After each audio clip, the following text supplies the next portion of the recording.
We left Nazca and started heading toward the antique city of Cusco in Peru, and the roads were twisty and beautiful and climbed a lot in elevation. There were a ton of vicuña, which are basically like small llama alpacas. And we ate some delicious alpaca chicharron. There were a lot of cute alpacas and llamas crawling around the hillsides, along with sheep and goats.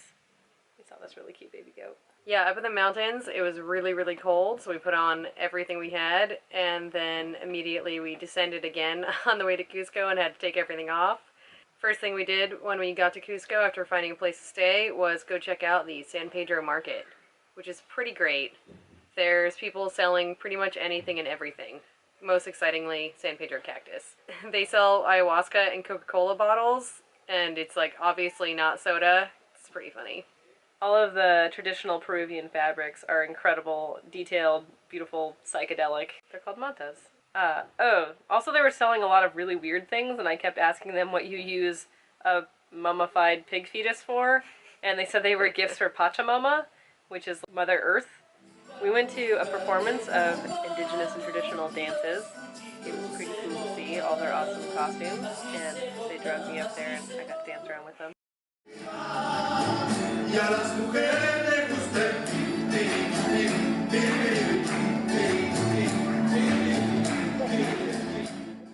Right in Cusco, you can see incredible examples of Incan stonemasonry, and they didn't use any mortar and just painstakingly cut all of the rocks to fit together perfectly, and there's a really cool 12-sided stone in Cusco. Some of these rocks are monstrous, by the way. Colossal. They weigh many tons each, and they managed to cut them and move them around with supposedly not the invention of the wheel. Or lasers, or lapidary saws. Definitely not those. We met another artisano on the street who happens to be traveling on a motorcycle. His name is Fran, and his bike's name is Luna.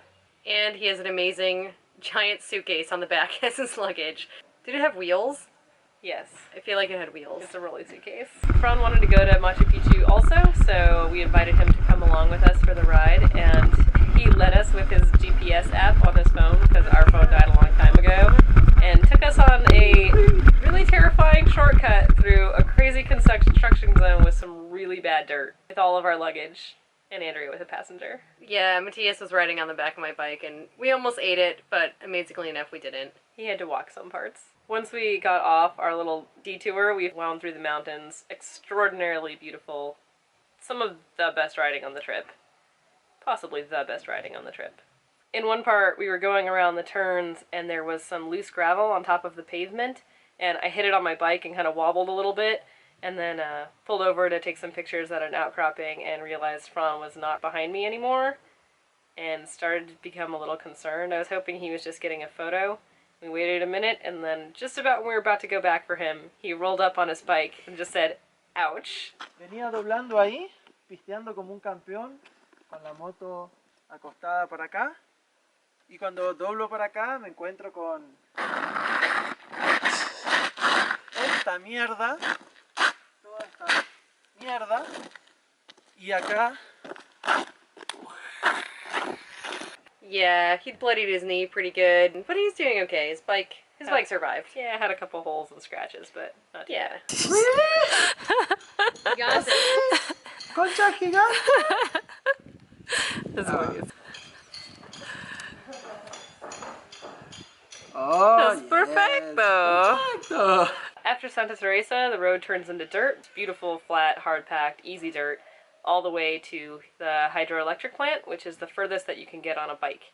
And we left our bikes parked there, took a little backpacking setup with us, and started the walk on the train tracks up to Machu Picchu. Yeah, a lot of people take the super expensive train, but we just decided to walk. And it was gorgeous. I wanted to hike up to the ruins, but because Fran had totally fucked up his knee and had already walked along the train tracks, we wound up taking the bus up to the top, which meant waiting in line and going when other people were up there. But we still got in pretty early and were able to see the ruins without too many people. The architecture at Machu Picchu is incredible, and they have this awesome system of canals to deliver water. It's pretty cool. And there were llamas everywhere. We spent a few hours walking around the ruins and checking them out, petting some llamas, and then by then it was full of tourists, so we decided to head out. We hiked back down the mountain, got back on our bikes, and headed down to Santa Teresa and decided to spend the night there. Andrea felt really bad the next morning and couldn't get out of bed. I don't know, she just gets like the plague every once in a while. So Fran took the opportunity to teach me how to change the carbons out in my starter motor, because my bike had been starting really crappily, and he was like, that's your starter motor, not your battery, and showed me how to take it apart, change out the carbons, and now I know how to do it. We were being attacked by biting flies, and I looked like a plague victim. Yeah, everyone's legs are completely just red splotches all over the place. They don't care about bug spray. You just soak yourself in poison, and they bite you anyway. What's going on here? Soy sauce is all over my bag.